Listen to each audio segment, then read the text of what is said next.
Welcome to our class. Today we will continue the chapter Hazard and Disasters. Okay, here we will discuss about the volcanisms. Okay, see the video about the volcanisms. Acha. We will first discuss what is the volcanisms. Volcanisms is the phenomena of the eruptions of molten viscous rock onto the surface of the earth. Okay, and the surface of the volcanic eruptions are known as volcanoes. Here, the volcanic eruptions occur when two crustal plates. Actually, volcanic eruptions occurred only because of the internal causes of the Earth's surface of the Earth. And here, when the two plate collide, converge, okay, and one plate override the another, in that cases the plate forces is down in the lower plate to plunge into the asthenosphere, and as a result the lower plate will be molten in the asthenosphere, okay, and absorbing as magma in the asthenosphere. In the next, the movement of the molten rock in the mantle is caused by the internally produced thermal convection current. Okay, and the interior of the earth is very hot, and the gas, the water vapor generated from the semi-solid magma increase the internal pressures. Okay, and in that case, in such cases, magma along with the vapors and gas erupt and under the high pressures through the weaker fault or the crack of the earth's surface. That is known as volcanic eruptions. See the video about this. Okay, I will show you the video about this. Next, the majority of the earth volcanoes happen the underwater at the mid-oceanic ridge, and the plate tectonic language as the divergent plate boundary. Mainly this type of volcanic eruptions occur, and the crust is pulled apart. The hot rock in the molten begins the melt, and the pressures up on it is released, thus the boiling point is lowered. Then the force generated due to the internal gas pressure which is causes the eruptions, and the molten magma contained a lot dissolved gases, and these gases are kept in the dissolved state as long as the confining pressures of the surrounding rock, and the surrounding rock is greater than the vapor pressures of the gas. And when the balance shift and the vapor pressures become greater than the confining pressures of the dissolved gas, is allowed to expand, okay, is allowed to expand and form the small gas bubble. Then this when that small bubbles try to overcome from the interior of the earth, and the bubble that bubble escape the magma out, and that is causes the volcanic eruptions. Now see this volcanic eruptions. You can see the all molten magma gases are coming out from the interior of the earth. Okay, now we will discuss about the types of the volcanoes. Here the three types of volcanoes we will discuss about that. One is active volcano, one is another active volcano, that means the volcano which are getting erupted in a frequent way, in a frequent time wise, and that is known as the active volcano.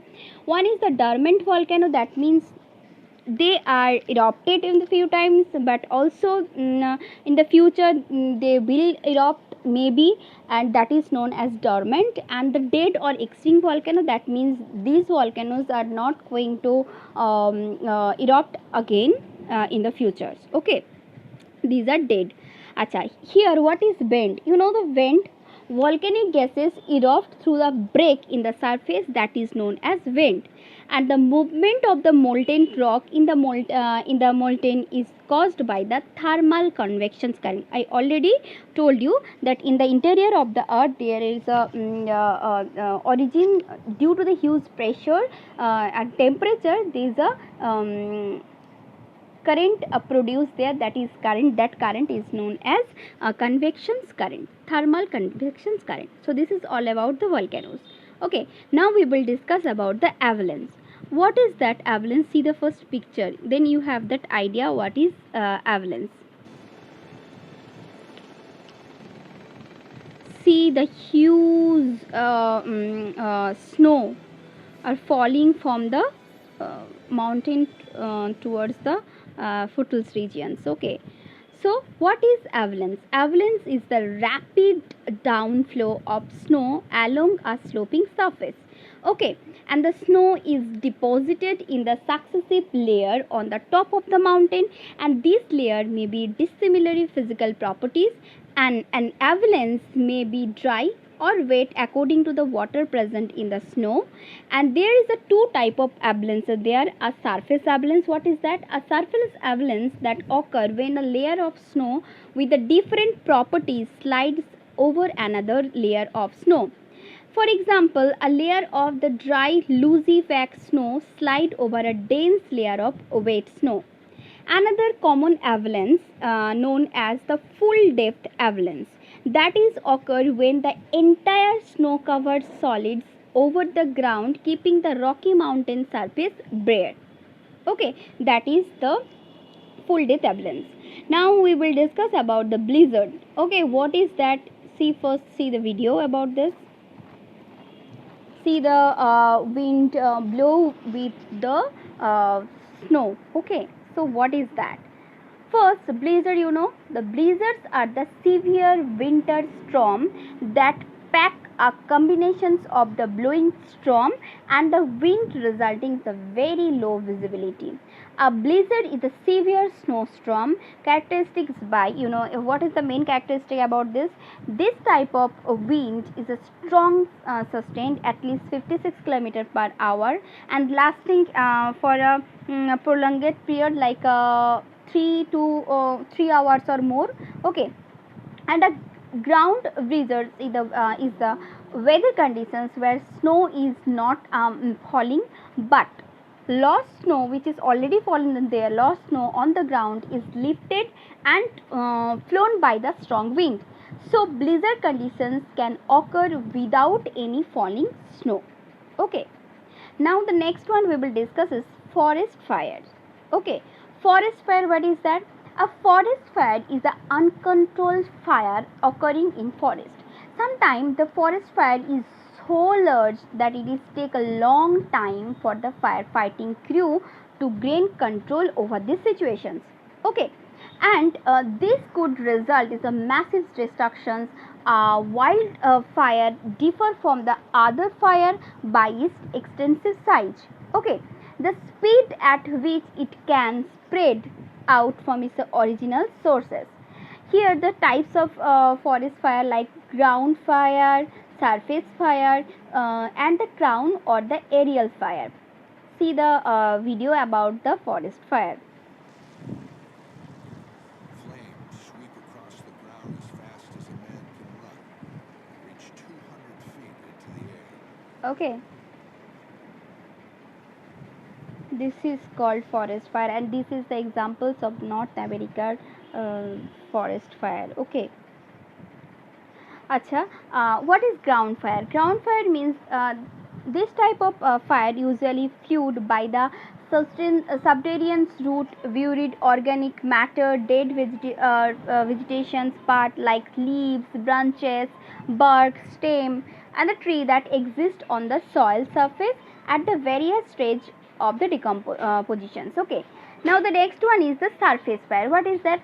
They are fed by the low-lying vegetation, savoury leaves, grasses, and the other debris. Okay, a surface fire is usually less intense as compared to the ground fire, and it does not pose major risks to the mature tree and their roots. Okay, next one, crown or the aerial fire. What is that? This type of fire can reach the level of the tree canopy. Okay, a crown fire can blow embers and the tree branches areas. Okay, unburned areas, and thus they spread the fire rapidly. Few causes are there for the forest fire. Like what are they? Like the right for from the lightning and the volcanic eruptions. These are the main reasons or the main causes for the forest fire generally. Okay, and also the unattended campfire can causes the forest fire.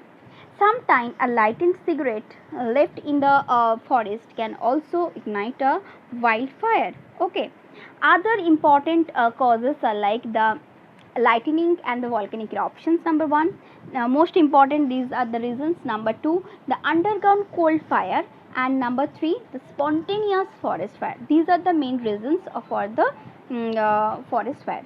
So today we will discuss about the all these hazards and disasters. In our next class we will discuss about the disasters management. Okay, thank you everyone for joining the class, and please like my video. If you like the video, please like it and share, and please subscribe my channel. Thank you.